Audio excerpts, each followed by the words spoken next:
So the iPhone 8 Plus has the highest ever rated cameras by DxOMark. How do they translate in practical day-to-day usage? What better way to find out than pitting them against the best cameras that we know of, those on the Note 8? Let's do that in today's video. Hey, this is Sundar from C4eTech. Let's get started.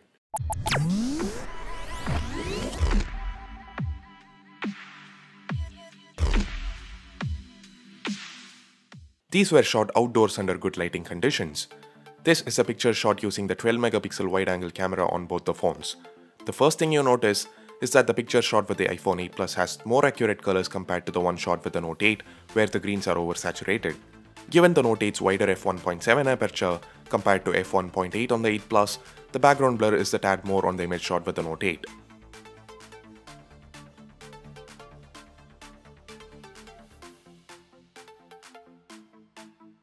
As far as detail goes, the Note 8 is again a tad better. Look at this photo. The buds are oversaturated on the image shot with the 8 Plus, while the Note 8 doesn't lose any detail there. The images shot with the 8 Plus do exhibit slightly better dynamic range. You can see more detail on the bark of the tree here, and that beautiful sunset in this picture. With regards to white balance, both phones do tend to go wrong at times. The pavement is a little too warm on the picture shot with the Note 8, and here the sand is too cool. The color on the pictures shot with the 8 Plus are much more accurate. Not every single picture, because the iPhone also tends to shoot cooler than usual images at times. Now these are images shot using the secondary 12 megapixel telephoto camera on both the phones. A longer focal length means that these images are shot at 2x zoom with effectively no quality loss, or as some might call it, optical zoom. As far as sharpness and detail go, once again the Note 8 is a tad better. The petals on this image shot with the iPhone are overexposed, causing them to lose detail, while the Note 8 manages to retain a lot of it. Once again in this photo, a part of the butterfly's wing seems overexposed. But then overall, the picture shot with the 8 Plus looks bright and, just like with the primary camera, more color accurate. The 2x optical zoom means at 10x zoom you still get usable images with bearable quality. The other, more popular use of dual camera setups is the ability to synthesize bokeh effects. The striking difference here is the amount of blur. But then on the Note 8, you can adjust the amount before or even after clicking the picture. For example, here's a picture we shot at blur level 0, basically no blur at all. There are 7 levels in total. The iPhone can't do this, but it does have a special trick up its sleeve called portrait lighting. Other than the regular natural lighting you shoot portrait pictures in, there are 4 different lightings available: studio, contour, stage light, and stage light mono. Particularly, the stage light pictures look cool.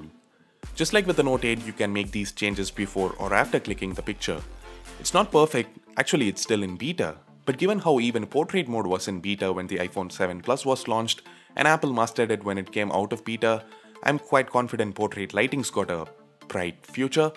No pun intended there. Under low light, the overall quality is better on the image shot with the 8 Plus. Better edge detection and cleaner processing. It also lets you use the quad LED flash on this mode, and quite evidently, it comes in very handy in these low light situations. As far as the comparison goes, the difference is quite obvious. The 8 Plus captures much better skin tones than the Note 8. Everything else is pretty similar. The bokeh execution is excellent on both phones. Now before moving on, as you can see, a lot of effort goes into the making of each and every video here on C4eTech. So we'd really appreciate it if you hit that subscribe button down below. Also hit that bell icon to get notifications of our videos as and when we upload them. So let's now look at some pictures shot indoors.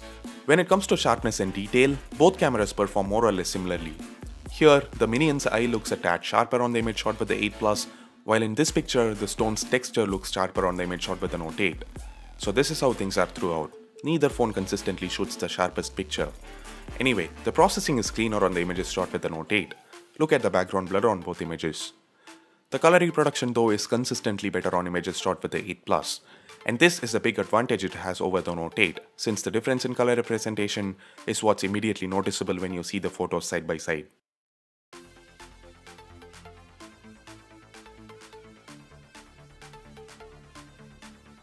Let's now move on to the most interesting part, low light photography. Once again, both phones perform really well. It's worth mentioning the Note 8's got a Pro mode with manual controls. For example, in this scene, using the Pro mode, I was able to get some cool shots like these by reducing the shutter speed. The iPhone unfortunately doesn't offer manual control over settings. Anyway, back to pictures shot on auto mode. Not a lot of difference at first sight. Zooming in, the iPhone's noise reduction is a bit superior. Zooming in further, the image shot with the 8 Plus is a tad sharper. It's relatively easy to read the texts. Moving on, the images shot with the Note 8 have a kind of pink tint, which messes with the colors. The 8 Plus is easily the superior of the two when it comes to color reproduction. It also shoots slightly brighter images for the most part. Despite the excellent noise reduction, at times the images shot with the 8 Plus do tend to have more noise. That's probably thanks to the relatively narrow f1.8 aperture and a smaller 1/3 inch sensor compared to f1.7 and 1/2.5 inches on the Note 8. That said, the 8 Plus still manages to capture more detail. The Note 8 brings with it an issue that's commonly found on other Samsung phones as well. The images shot under low light are kinda soft, causing them to lose a bit of detail.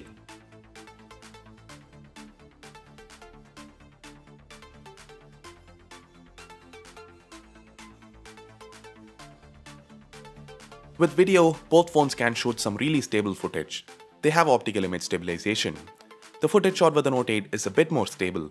And unlike with the 8 Plus, there's OIS on the Note 8 secondary camera as well. So at 2x zoom, the footage still remains stable. Where the 8 Plus gets an advantage is with the video quality. While today's flagships can shoot 4K at 30 frames per second, the 8 Plus can do 4K at 60 frames per second. The clip shot with the 8 Plus is super smooth and has excellent dynamic range, much better than the clip shot with the Note 8. The color reproduction too is noticeably better. That said, Samsung's inclusion of manual controls for video too means the Note 8 still remains the more versatile of the two. There's just more you can do with this camera, and that's why despite the iPhone 8 Plus shooting 60 fps 4K, the Note 8 remains our secondary camera of choice for B-roll footage here on C4E Tech. Anyway, the 8 Plus can also shoot 1080p slow motion videos at 240 frames per second, whereas the Note 8 can do 720p at the same frame rate.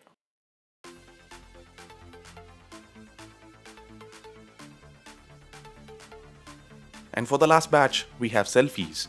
Those shot with the Note 8 have a wider field of view that the iPhone doesn't. How many more years, Apple? Anyway, the selfies shot with the 8 Plus are sharper with more detail, better contrast and better dynamic range. Look at the sky. Under low light though, the wider f1.7 aperture helps the Note 8 capture brighter, better selfies. So that's it. While there are certain areas where the Note 8 fares better, like with sharpness and detail under good lighting conditions and image processing under artificial lighting, when it comes to overall performance, I'd have to give it to the iPhone 8 Plus. Excellent video capabilities, great performance under pretty much all lighting conditions, the new portrait lighting feature, the ability to use HDR or flash for portrait pictures, and most important of all, shooting 4K at 60 frames per second. That's nuts. These things push the iPhone forward. But you know what? The primary camera on the Note 8 is almost 2 years old. It's extremely similar to the camera that's found on the Galaxy S7. The S8 and the Note 8 just have some improvements in software processing. So I'm super impressed with the Note 8 getting this close to the iPhone 8 Plus. Can't wait for the Galaxy S9 to show off its camera capabilities. What do you think about this comparison? Which one of these phones would you prefer for a photo shoot? Let us know in the comments below. Give this video a thumbs up if you liked it and subscribe to C4E Tech for more like this. If you've already subscribed, hit this bell icon to make sure you get notified each time we upload a new video. Thanks a lot for watching. This is Sundar from C4E Tech, leaving for the moment. Have a nice day.